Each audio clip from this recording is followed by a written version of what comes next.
Okay, so I wanted to talk about this whole situation with autism. Um, I find it's weird. So many people, when you look up autism and the correlation with many different similar situations, I find that it seems like autism is infantilized a lot more because You know, autism is more so found in people when they are younger rather than when they're older. So then people treat them very differently. And I feel like this is a major thing why people get so touchy about this issue. We've seen a couple mass murderers and some serial killers who have been associated with autism and have been diagnosed with autism and Asperger's syndrome. Um, in many situations.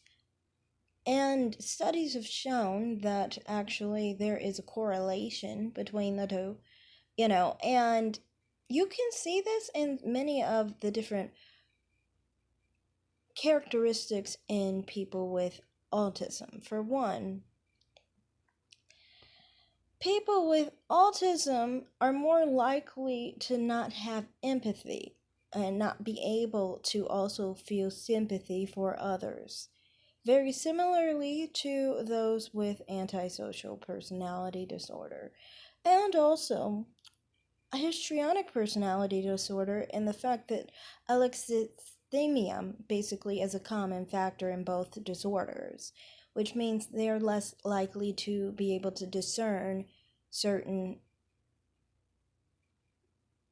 certain basically emotions that a person is displaying, and a lot of the time with these situations, I feel like autism, especially the high functioning autism, might be misplaced. What if those people are just people who display certain characteristics as young children, and they are very well the same as the other people with personality disorders?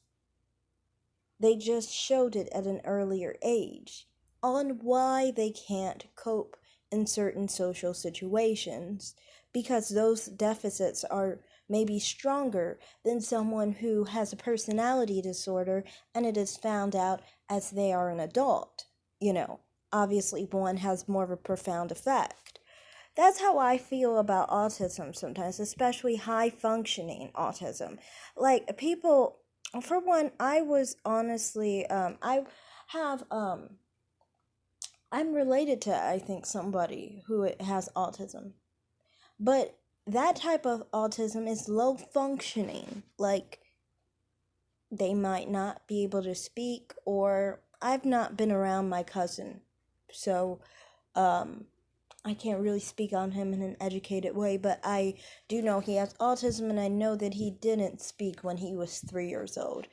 Um, from what I heard, I don't really know his functioning level, but I know it's very low, um, not high functioning, and that's a different type of autism, in my opinion. I think maybe that is autism, but I feel like high functioning autism and Asperger's syndrome.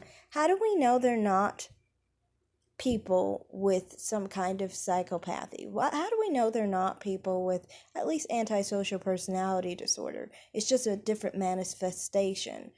Many people, I never realized people, because there are so many autism advocates, people never even talk about the fact that apparently Nicholas Cruz was diagnosed with autism. And there have been some people who have said that it's most likely that Jeffrey Dahmer had autism. And also, very infamously, we all know about the whole situation with Adam Lanza and how he was diagnosed with um, Asperger's syndrome. And in Adam Lanza and Nicholas Cruz's cases, this was before they had their shootings, that they were diagnosed with autism and Asperger's syndrome. So to me, I just feel like, maybe people are just confused, I think, when it comes to high functioning autism. I think that there's more symptoms and more problems associated with Asperger's syndrome and autism that could easily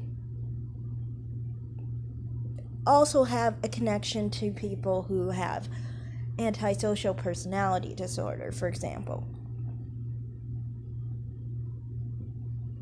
I just think that because they're children and maybe they didn't have as violent of outbursts, they don't think that they're antisocial. Maybe they need to understand that there's different types of people that fall in that category.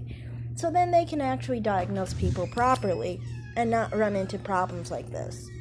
Alright, thanks for watching everyone. Like and subscribe, comment down below, and have a great day. Bye.